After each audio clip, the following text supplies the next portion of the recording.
This might be uncomfortable to hear, but some Christian men are actually pushing people away from Jesus instead of bringing them closer. And most of the time, don't realize they're even doing it.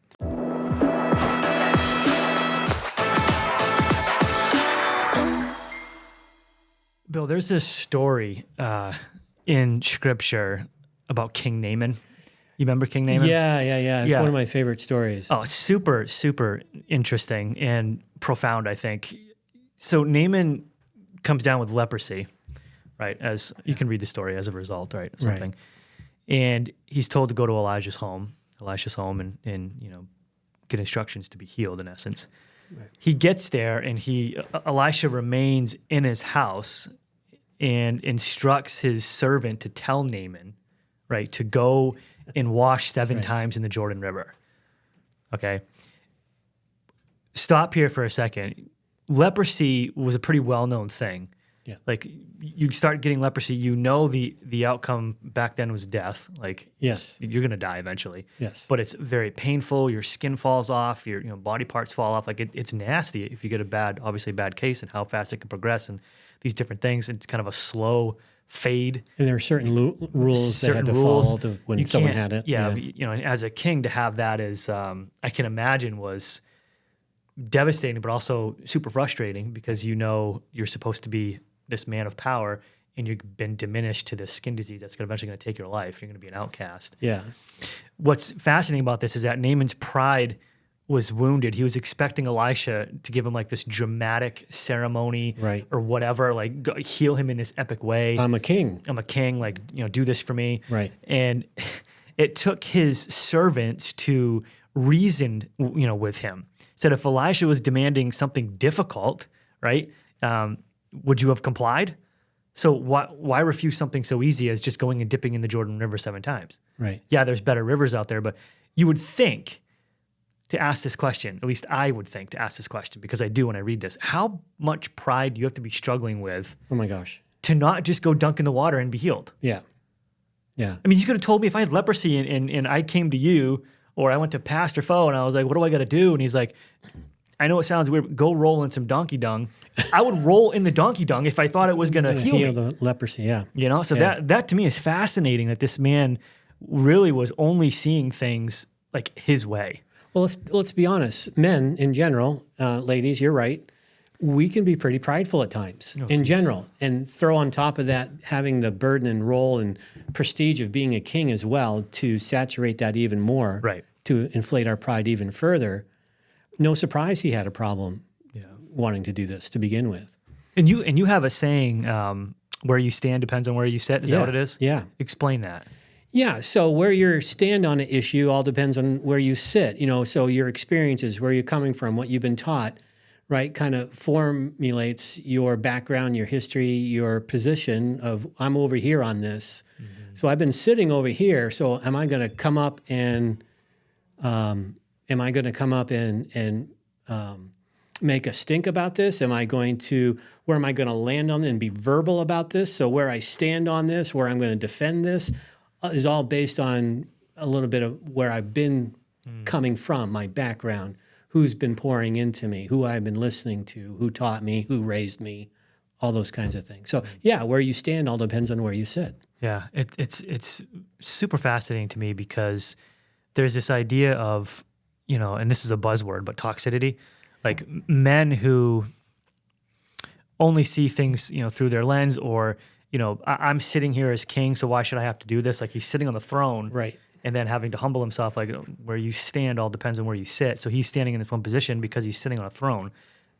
His issue was pride, obviously. Yeah. But there's this idea when we don't tackle these issues, when we're saying, hey, this is going to be, the way that it is, it's going to be my way, right? Or the highway, there's that phrase. The highway, yep. And you're going to have to just come along and do it my way. Yeah.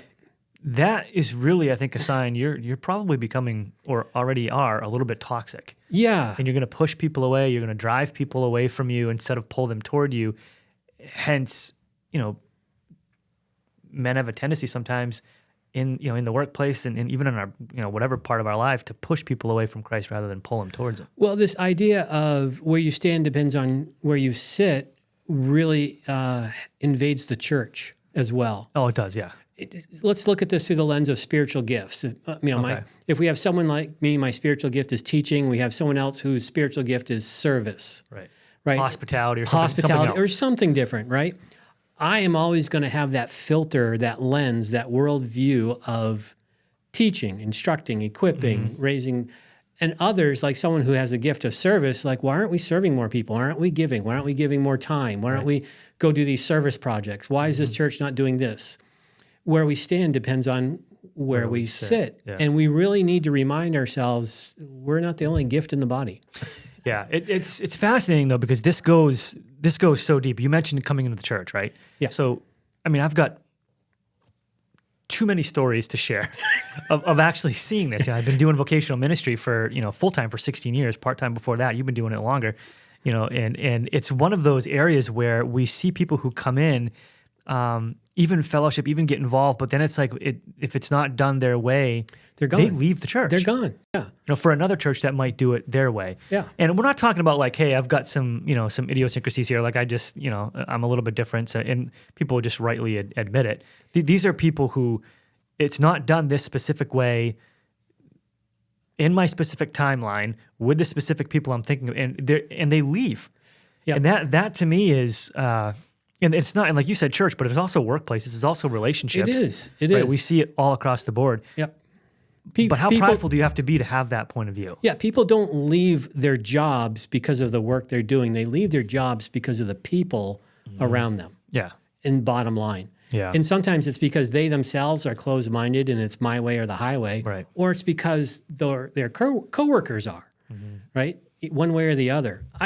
We were talking a little bit before we pushed record, and I was telling you, when I was a student at Moody Bible, I was volunteering in a church out in the suburbs, and the pastor no names, no places, just the pastor had this, he didn't believe in the equality of the elders. The plurality of elders, right? His view was the pastor's the CEO, and the elders were his lieutenants to do his bidding. So the biblical model is elder-run church, right? You look at all the elders, whether there's 5, 6, 7, 8 of them, they all have the same authority, different gifts that they apply. Correct. But it's run by a plurality of elders, not one single. That's right. But he was the opposite. It's like, I'm running this. Yeah. Okay. I'm running this. You do what I say. If not, you're off the elder board. Okay. And I had to my way or the highway. Yeah, my way or the highway. I had a bit of a run-in with him. I was volunteering in the youth ministry, made all my youth volunteers all upset and bothered. And, fortunately, my time for that at that church was 1 semester, and I moved on to a different assignment. But I learned 2 years later in my senior year, hey, did you hear about that church? I goes, no, what? Well, more than half the people left, and then the pastor got fired, all because he wouldn't let go. It was his pride. Yeah. He didn't become teachable, which I think is a key trait for all of us to be humble and teachable. He became toxic is really what happened. He became toxic. He did. And drove people away. Even here at church, we've had people leave because they didn't like the music. Too many hymns or too many psalms. And a small group of people got together, talked to the pastor about it, and it was their way or the highway. So they left. You're not willing to change. So we're going to go and maybe start our own church or find another church to go to. Yeah. And even recently we had other examples of people in churches that both you and I have run across this, where the teaching isn't done this way. The message wasn't delivered this way. It's not always this way, only this way, verse by verse, or only always topical, or whatever their preference is. Right. Their ears aren't being tickled. Their preferences aren't being scratched. It's not their way. It's the highway. Yeah. Right. And that's toxic Christianity 101, especially for men, because we really have an abundance of pride in our sinful natures to begin with. Man, what a challenge, huh? It is. The more you flesh this idea out of becoming toxic, because it's got to be my way. You got to see through my lens. I don't have to take the time to look at and talk to you about your point of view and your vision. And as you said, you and I could sit here and go story after story after story after story all day. And I can include myself in that. Absolutely. Because I've had this attitude myself in the past about something. And we had to grow, the Lord had to beat us over the head, and we grew through it. But so I guess the question is are you having a prideful or my way or the highway in one particular area at work or at church or wherever? And how do you need to humble yourself around it? What is God trying to reach you about it? Because until you're willing to grow, until I'm willing to grow, we'll push people away from Christ instead of pull them in. Yeah. That's what's at stake ultimately with this particular issue. Thanks so much for listening, and we'll see you in the next one.